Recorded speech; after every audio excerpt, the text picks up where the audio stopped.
Бұл Қайрат аға, Құрманәлілер отбасының отағасы.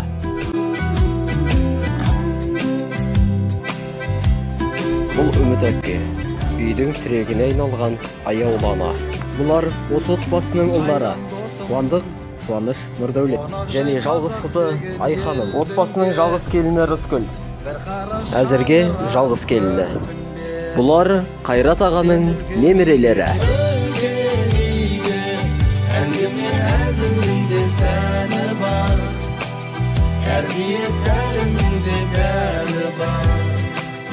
Іздегенімнің бәрі бар.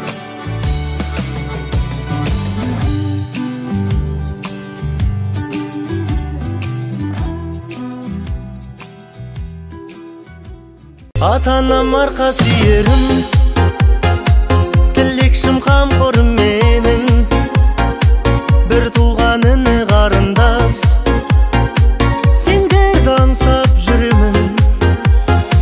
Отбасым ол қызым жарым, сендерге арналған барым, гүлденер думанды бағым, сендер деп атады таңым. Өз үйім ошағым